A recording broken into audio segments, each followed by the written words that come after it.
Bismillahirrahmanirrahim. Assalamualaikum warahmatullahi wabarakatuh.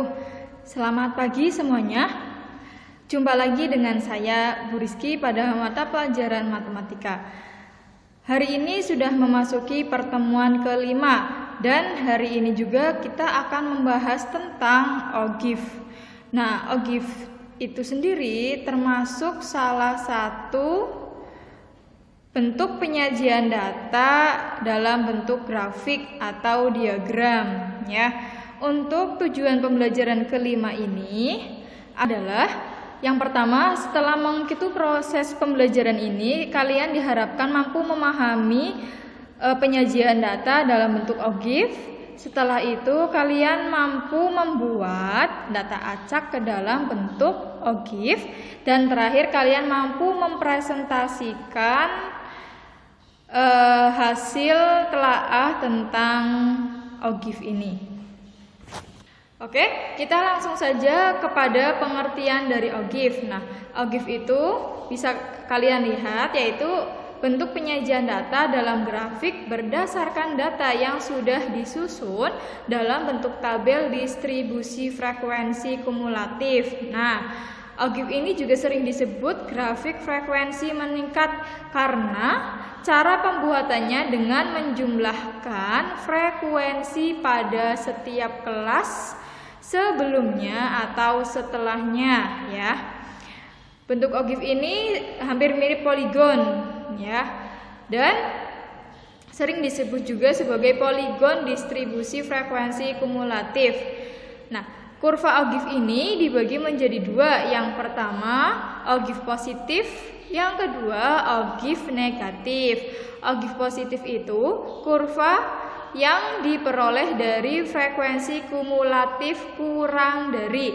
Sedangkan kalau ogive negatif itu kurva yang diperoleh dari frekuensi kumulatif lebih dari. Cara pembuatan grafik ogive positif, ya, positif lebih dahulu. Nah, di sini kalian bisa lihat grafik ogive negatif dan ogive positif. Ogive negatif kita warnai biru, sedangkan ogive positif kita warnai ungu, ya. Contoh pertama di ogive positif. Nah, di sini ada contoh soal. Kelas pertama dimulai dari nilai 71 sampai 75. Jadi contoh soal yang pertama ini dalam bentuk sebenarnya bukan data mentah, ya. Ini kebetulan tabel yang dibuat ke dalam bentuk kalimat. Nah, ini malah lebih gampang. Sehingga soal ini kita rubah dulu ke dalam bentuk tabel distribusi frekuensi, ya. Di sini sudah dibuat kelas atau rentangnya dan frekuensi. Langkah pertama untuk membuat ogive positif yaitu menentukan batas atas, ya. Batas atas masing-masing kelas dan data frekuensi kumulatif kurang dari. Ingat, ya, kurang dari sesuai dengan data pada tabel kelompok yang diberikan sebelumnya, ya. Batas atas rumusnya nilai tertinggi pada kelas yang pertama ditambah 0,5, ya. Nah, ini sudah tersaji tabel yang isinya rentang, ada batas atas kelas juga, ya. Jadi batas atas kelas kalian juga harus membuat 6 karena kelasnya juga ada 6, ya. Batas atas kelas pertama atau kelas 71 sampai 75, batas atasnya itu 75,5. Dari mana? Dari penjumlahan 75 ditambah 0,5. Pokoknya yang di sebelah kanan, ya. Nah, itu frekuensinya ada 2. Nah, Bu, frekuensi kumulatif kurang dari itu dapatnya dari mana sih? Nah, frekuensi kumulatif kurang dari itu diperoleh dari menjumlahkan frekuensi kelas sebelumnya, ya. Kita mulai dari kelas yang pertama. Nah, kelas yang pertama itu frekuensinya ada 2, ya. Maka frekuensi kumulatif kurang darinya tertulis 2 karena kelas sebelumnya kan belum ada. Nah, untuk kelas kedua atau kelas 76 sampai 80 itu kenapa frekuensi kumulatif kurang darinya itu hasilnya 6? Karena hasil penjumlahan frekuensi kelas sebelumnya, yaitu penjumlahan 2 ditambah 4. Nah, untuk kelas ketiga atau kelas 81 sampai 85 itu frekuensi kumulatif kurang darinya 18 dihasilkan dari penjumlahan antara 2 ditambah 4 ditambah 12, maka hasilnya 18 dan seterusnya ya. Nah, itu grafik itu adalah tabel distribusi frekuensi ya. Selanjutnya, kalian menyiapkan bidang kartesius yang memuat nilai sumbu X dan data frekuensi pada sumbu Y ya. Nah, ini ada bidang kartesiusnya, sudah disiapkan sumbu X sebagai nilai, sumbu Y sebagai frekuensi. Nah, nilai ini kita mulai dari 70,5. Kenapa? Karena untuk memulai pada grafik ogive positif ini, angka yang pertama itu batas bawah kelas ya, hanya batas bawah kelas pertama aja. 70,5 itu batas bawah kelas pertama. Dilanjutkan 75,5 itu sebagai batas atas kelas pertama. 80,5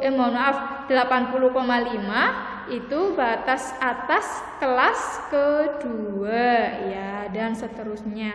Setelah itu kita pasangkan ya. Coba lihat dulu. Kita pasangkan antara batas atas kelas dengan frekuensi kumulatif ya, frekuensi kumulatifnya.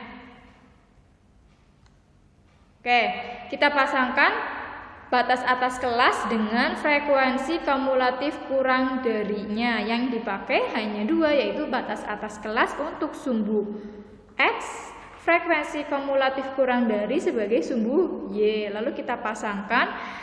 Setelah menghasilkan 6 titik, karena kita punyanya 6 kelas, maka kalian ditarik garis ke atas ya, atau mengikuti titik-titiknya kita tarik garis sehingga membentuk kurva ya, seperti itu.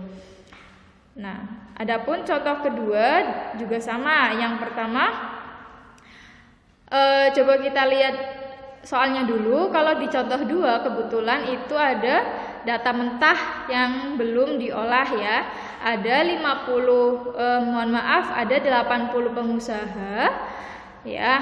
80 pengusaha di sini tertera memulai usahanya sejak usia berapa. Nah, di sini ada dari usia 19 sudah memulai usahanya dan sebagainya. Data acak tersebut kita rubah ke dalam bentuk tabel distribusi frekuensi ya. Tabel distribusi frekuensinya kita isi ada kelas, ada batas kelas, lalu frekuensinya ya. Batas kelas itu batas yang di sebelah kiri yang 15,5 itu sebagai batas bawah kelas, yang 20,5 itu sebagai batas atas kelas ya. Masing-masing harus punya batas kelas. Nah, frekuensi itu coba kalian lihat kelas 16 sampai 20 itu ada berapa orang ya. Usia 16 sampai 20 itu ada berapa orang? Kalian lihat di data mentahnya. Setelah tabelnya sudah dibuat, lalu kita buat atau kita siapkan medianya ya. Setelah itu baru kita buat kurva ogive positifnya ya, seperti itu. Itu untuk ogive positif. Nah, sekarang kita lanjut ke ogive negatif. Langkah-langkah pembuatannya itu hampir sama dengan ogive positif. Perbedaannya, ogive negatif itu menggunakan batas bawah kelas dan frekuensi kumulatif lebih dari. Yang perlu digarisbawahi itu ya, ogive negatif menggunakan batas bawah dan frekuensi kumulatif lebih dari. Kalau ogive positif menggunakan batas atas kelas dan frekuensi kumulatif kurang dari, seperti itu. Nah, ini data batas bawah kelas dan frekuensi kumulatif lebih dari diberikan seperti tabel berikut. Nah, ini udah ada bentuk tabelnya dari rentang, batas bawah kelas, frekuensi, sampai frekuensi kumulatif lebih dari. Nah, ini mungkin nanti kalian akan ada sedikit pertanyaan Bu, itu frekuensi kumulatif lebih darinya diperoleh dari mana? Nah, makanya perhatikan dulu. Ini kita sedikit gambaran tentang ogive negatif, cara pembuatannya. Nah, ini sediakan dulu tabel distribusi frekuensinya, lalu kita buat gambar ogive negatifnya. Ya, ini ada kurva ogive negatif. Nah, untuk memahami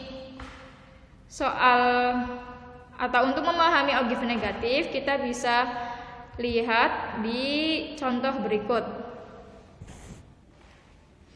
Nah, untuk contoh soalnya sama dengan ogive positif, tetapi terletak perbedaannya hanya di frekuensi kumulatif lebih darinya.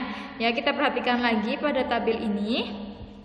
Frekuensi kumulatif lebih darinya diperoleh dari kita menjumlahkan frekuensi dimulai dari bawah, ya. Ini 3, kita mulai dari kelas 96 sampai 100, ya.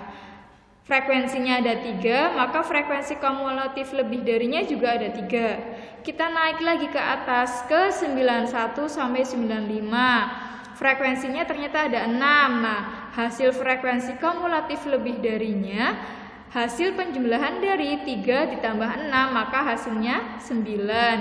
Ke atas lagi, kelas 86 sampai 90.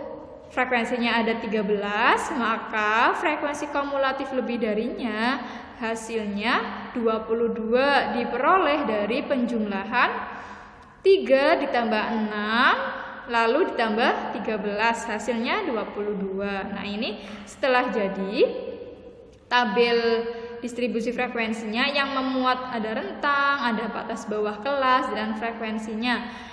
Kalau kurva ogive negatif itu memakai batas bawah kelas. Nah, maka kita siapkan bidang kartesiusnya.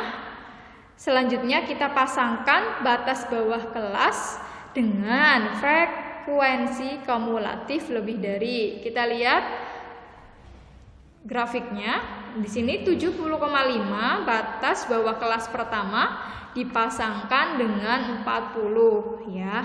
Karena frekuensi kumulatif lebih darinya kan 40, maka 70,5 dipasangkan dengan 40 dan seterusnya, ya. Kalian bisa mengikuti langkah-langkah yang sudah Ibu contohkan. Demikian untuk pertemuan kelima. Kurang lebihnya mohon maaf. Wabillahi taufiq wal hidayah. Wassalamualaikum warahmatullahi wabarakatuh.